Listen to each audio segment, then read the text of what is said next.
Sir, I now come to the more important part of this bill, which is the heart of the bill, the core of the bill. There is about the rate of tax.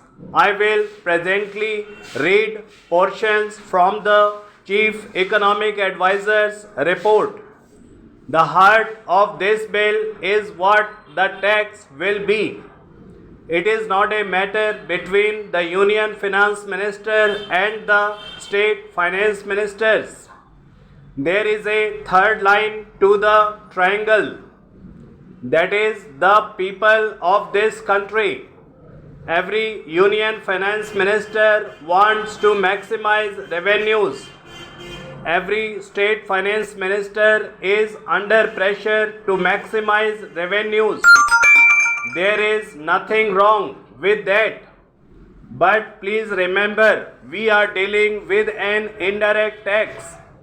An indirect tax by definition is a progressive tax. Any indirect tax falls equally on the rich and poor. If you buy a soft drink bottle, whether a rich buys it or a poor man buys it, he pays the same excise duty on the soft drink bottle. That is why world over indirect taxes being regressive in nature, the trend is to keep them as low as possible. I am sure many members have read the Chief Economic Advisor's report. If not, I would urge you to please read it. The cover tells the story. In high income countries, the average GST rate is 16.8%. In emerging market economies like India, the average is 14.1%. So world over 190 countries have one form or the other of GST. It is between 14.1% and 16.8%. The idea is being an indirect tax, it should be kept as low as possible.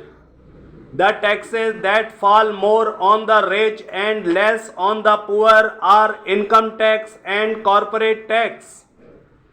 Those are the taxes consistent with other goals which the country may have. Those are the taxes which must be of principal source of revenue. In fact, for many years in this country, there is a complete tax distortion. The collection from indirect taxes is larger than the collection from indirect taxes. I think we crossed the line sometime in the year 2006 or 2007, maybe in 2008.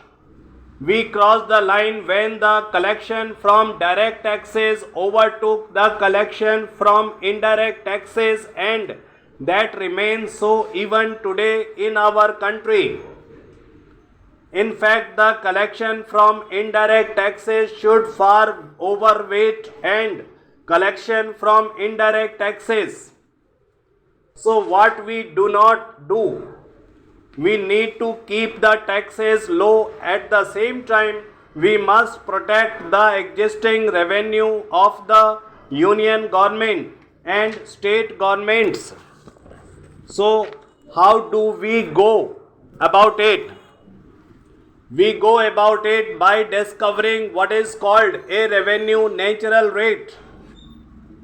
That is not the actual rate of tax. That is simply a step in deciding the slab rates. It is not so technical. In fact, it can be explained in fairly simple terms. You derive an RNR, and then from the RNR, you work out of slab rates. Today, please remember, over 80% of excise duties are between 10 and 14%. over 56% of VAT is in the range of about 13 to 14%. So on average 70% of the goods have a tax incidence of about 13-14%.